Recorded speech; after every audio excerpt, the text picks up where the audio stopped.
So earlier मैंने अभी थोड़ी देर पहले आप लोगों को बताया कि डीसी पे कैसे ये वर्क करता है आपकी जो डिवाइस है, ठीक है। अब हम बात करेंगे कैलिब्रेशन ऑफ CRO। सो यहाँ पे ये ऑलरेडी यहाँ पे सिग्नल होता है, यहाँ पे अगर मैं इसको देखूँ then it was written 0.5 volt peak to peak 1 kilohertz. यहाँ पे सिग्नल बाय डिफॉल्ट होगा ही होगा, यहाँ पे एट दिस पॉइंट ये लिखा है, it was written here 0.5 volt peak to peak 1 kilohertz. अब मुझे चेक करना है कि क्या अगर ये 5 वोल्ट का है तो मेरी ये जो नॉब्स हैं जहाँ पे मार्किंग हुई है क्या ये सच में वैसी ही है, कुछ और तो नहीं है, ठीक है। सो चेक करते हैं 1 बाय 1 करके। सो मैंने क्या किया, ये CRO प्रोब ली, इसका जो पॉजिटिव टर्मिनल था ये ब्लैक वाला ग्राउंड है और ये रेड वाला मेन है, ठीक है। सो मैंने इसके साथ ये कनेक्ट कर दिया, जस्ट पुट इट हियर, इस क्लिप होल्ड ऑन कर दिया और साथ में मैंने इसको ग्राउंड कर दिया। ये जो चीज होती है ये भी ग्राउंड है, ये भी ग्राउंड है, मेन लीड अंदर लगेगी, ठीक है। सो इसमें देखूं तो ये मेन लीड है, ये अंदर वाली ये मेन लीड होती है और ये वाला पार्ट जो है ये ग्राउंड है, इट इज ग्राउंड। ये भी ग्राउंड है, अर्थिंग का सिंबल बना हुआ है यहाँ पे, ये देखो अर्थिंग का सिंबल ये लगा हुआ है यहाँ पे, ठीक है। सो व्हाट आई डिड, मैंने ग्राउंड को इसको ग्राउंड मान लिया, सपोज करो मैं किसी को भी ग्राउंड ले सकता हूँ। देन व्हाट विल हैपन, ये मैंने अभी नॉब कहाँ पे सेट करी है, knob is set at the 0.5 volt. देखो it is at the 0.5 volt per division.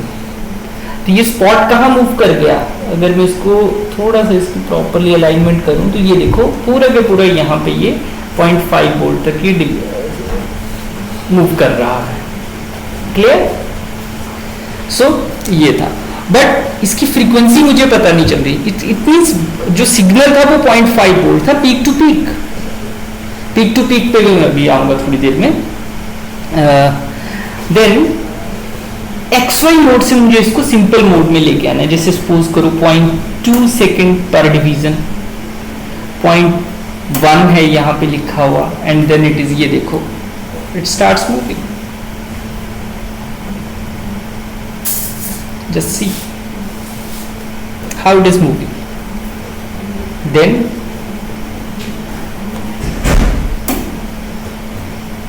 and so on। मैंने इसको कहां पे रखा, 1 से ये क्या था, अगर मैं इसको देखूं, देखो यहां पे ये क्या है, इट्स ए मिली सेकेंड। यहां से यहां तक ये क्या था, यहाँ पे ये देखें, यहाँ पे सेकेंड्स में है ये लिखा हुआ, इसके आगे ये मिली सेकेंड में आ रहा था, देन ये माइक्रो सेकेंड में आ रहा था, ये देखो माइक्रो सेकेंड लिखा हुआ है। तो ये मेरी हेल्प करेगी चीज किसको कैलकुलेट करने में,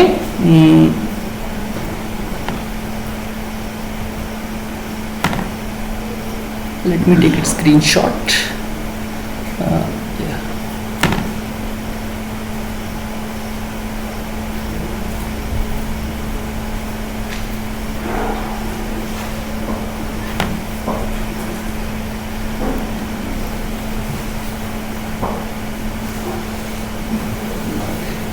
एंड हियर यहाँ पे इस तरह से ये आ रहे हैं डिविजन्स।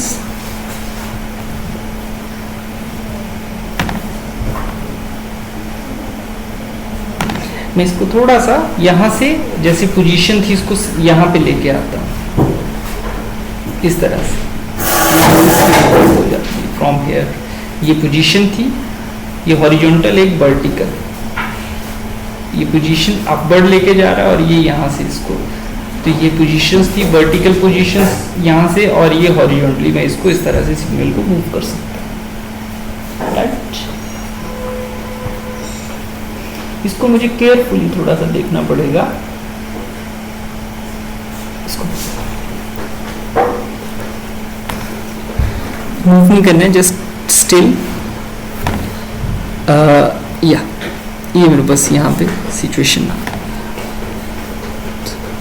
Just take it. अब इसकी रीडिंग्स पे आते हैं कि क्या हो रहा है रियलिटी में, right.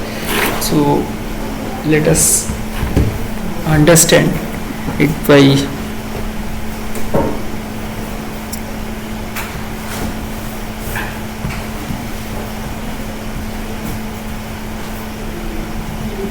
go to the screenshots here.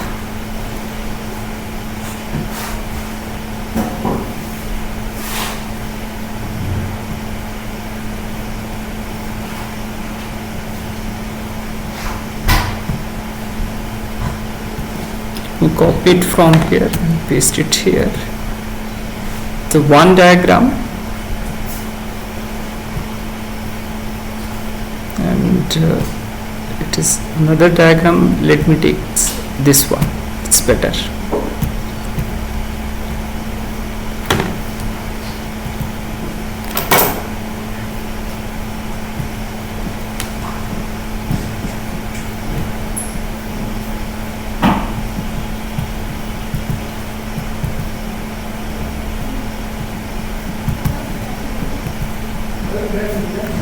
So let us try to understand it first of all. So ये नॉब कहाँ पे रखी थी हमने, ये वाली knob, it is at the 0.5 volt per division. सो ये एक्चुअल सिग्नल कैसा है, this actual signal is like this, ये स्क्वायर वेव है। ये एक्चुअली कैसी वेव होती है, ये स्क्वायर वेव होती है, इट इज लाइक दिस। तो यहां से यहां तक पीक टू पीक मतलब इसकी top most value and lowest most value, उसके बीच का जो डिफरेंस होता है उसको हम पीक टू पीक वोल्टेज बोलते हैं। सो दैट मीन्स अगर ये सिग्नल है सपोज करो मेरे पास, if this signal is like this, तो टॉप मोस्ट वैल्यू ये थी और लोएस्ट मोस्ट वैल्यू ये थी। ये जो इसको बोलते हैं वोल्टेज पीक टू पीक, कितने वोल्ट का सिग्नल था, 0.5 वोल्ट का, तो वही है ये। एक स्मॉल डिवीजन किसको बता रहा था, 0.5 वोल्ट को रिप्रेजेंट कर रहा, तो वही वैल्यू आ गई है। और अगर मैं इसको देखूं, ये कहां रखा हुआ था मैंने, 1 मिली सेकेंड, 1 मिली सेकेंड पर डिवीजन, ठीक है।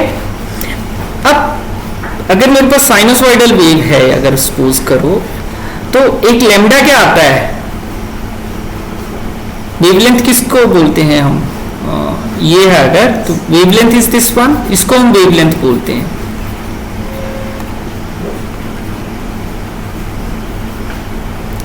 इसको वेवलेंथ बोला जाता है, यहां से यहां तक की ये जो वैल्यूज होंगी। इट मींस सिग्नल स्टार्ट, अगर मैं स्क्वायर वेव के हिसाब से चलूं तो ये वाला मेरा ये कंप्लीट वेव आ रही है, it's one wave,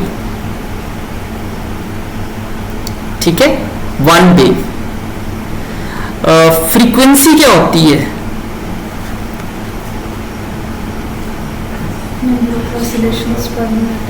number of oscillations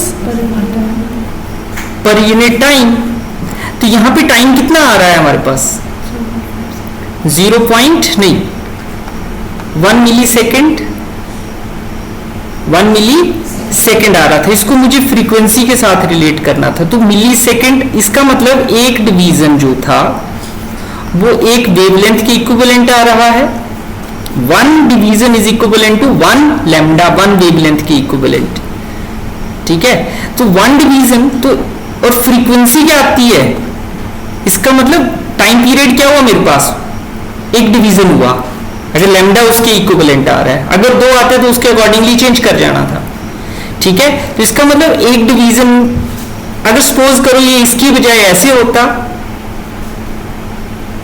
then things will be different. So if I am getting this type of wave, then what is the time period? तो यहां से यहां तक पहुंचने में कितने डिवीजन, 1 2 3 4 4 डिवीजन आ रहे थे, बट यहां तो एक ही डिवीजन आ रहा है ना, here is only one division, it is only one division। तो 1 डिवीजन किसके इक्विवेलेंट आ रहा था, 1 इसके इक्वल, इसी को टाइम पीरियड बोला जाता है ना, एक वेवलेंथ के कॉरेस्पॉन्डिंग उसी को टाइम पीरियड। एक ऑसिलेशन कंप्लीट हुई So that means reciprocal of time period is frequency. Reciprocal of time period is frequency 1 millisecond. ठीक है, ये मेरे पास फ्रीक्वेंसी आ जाएगी, ये क्या हो जाएगा 10⁻³ सेकेंड. ये ऊपर चला जाएगा 10⁻³ हर्ट्स आ जाएगा. It means it is 1 kilo hertz. But in addition to it, if it is this one, तो क्या होना था, इसका मतलब आपके 1 2 3 4 डिवीजन किसके इक्वल थे, एक वेवलेंथ के इक्वल थे. इसका मतलब फ्रीक्वेंसी क्या आएगी, 4 डिवीजन का मतलब 4 millisecond. 4 millisecond is your time period. Time period निकल गया ना यहां से, तो इसका रेसिप्रोकल क्या आना था 1/4 मिलीसेकेंड. तो यहां से आपके पास फिर ये आना था 1/4 किलो हर्ट्ज सिग्नल. ये फ्रीक्वेंसी आ गई. It mean 0.25 kilo hertz is this one. अब सपोज करो, ये कैलिब्रेशन के लिए मैं इस टेक्निक को यूज कर रहा हूं. अब सपोज करो यहां पे क्या हो रहा है कि थोड़ा सा इसको ना मूव कर दे रहा हूं, इसको मैं मूव कर रहा हूं, तो यहां पे तो ये सेटिंग हो गई. तो आपने इस नॉब को कहां सेट करना है, सो दैट मैं वैल्यू को रीड कर पाऊं. कई बार क्या होता है कि ये कम या ज्यादा वैल्यू आती है, तो मुझे इसको सेट करना पड़ता है. हो सकता है मुझे यहां जैसे सेट करना पड़े कुछ सीआरओ के ऊपर. मींस कैलिब्रेशन का मतलब क्या होता है, I am comparing my knobs हैं, चाहे वो कोई वैल्यू है, उसको मैं किसी नोन वैल्यू के साथ कोरिलेट कर रहा हूं, ताकि मैं एक रिलेशन सेट कर सकूं कि मेरी डिवाइस क्या सच में वैसे ही काम करे जैसे करना चाहिए, क्या कुछ और तो नहीं कर रही है. कई बार ये आपका जो सिग्नल होता है वो रोटेट कर जाता है, तो यहाँ पे ट्रेस रोटेशन है. स्क्रू ड्राइवर से हल्का से इसको रोटेट करोगे, screwdriver is there with us, है कहीं किसी के पास, तो आप इसको हल्का सा अगर रोटेट करो तो रोटेट करके ट्रेस रोटेट कर जाता है. तो आपको इसको अलाइनमेंट पे लेके आना है, इस ट्रेस को अलाइंड हो, बिल्कुल ऐसे नहीं हो कि तिरछा हो, एक लाइन पे लेके आना होता है इसको. तो ट्रेस रोटेशन इसलिए है. और ये नॉब भी मुझे उसी तरह से सेट करनी होती है, ठीक है, जैसे इसमें लिखा हो 0.5 वोल्ट. अगर इसके लिए वो प्रॉपर्ली वर्क करे, इट मींस अब मैं कोई भी सिग्नल इसमें दूं उसके लिए वो प्रॉपर्ली वर्क करे, कि सारी नॉब्स उसी तरह से सेट हैं कि कुछ और तो नहीं है. ठीक है, इसी तरह फ्रीक्वेंसी का ये देखो. अब इसको अगर मैं देखूं, जैसे यहां पे 0.2 पे लेके गया मैं इसको, तो कितने डिवीजन आ रहे थे 1 2 3 4 5 डिवीजन आ रहे हैं. 1 2 3 4 5, दिस इज 5 डिवीजन. तो वैसे ही मल्टीप्लायर फैक्टर बैठेगा जाके और वो आपको वैल्यू दे देगा. ठीक है, तो इस तरह से हम इसको कैलिब्रेट भी करते हैं. कई बार सिग्नल स्टेबल नहीं होता है, आप नॉर्म का यूज कर सकते हो, आप ऑटो का यूज कर सकते हो. ठीक है, चैनल 1 देख रहे हो, आप चैनल 2 देख रहे हो. ठीक है, ये टीवी वाला मोड कई बार यूज करना पड़ता है अगर इसको स्टिल करना हो. और आप ये मैग्नीफिकेशन की हम जनरली यूज नहीं करते हैं, ये जो मैग्नीफिकेशन वाले स्विचेस होते हैं, नॉर्मल मोड में हम इससे काम लेते हैं. ठीक है, so this is all about calibration of CRO.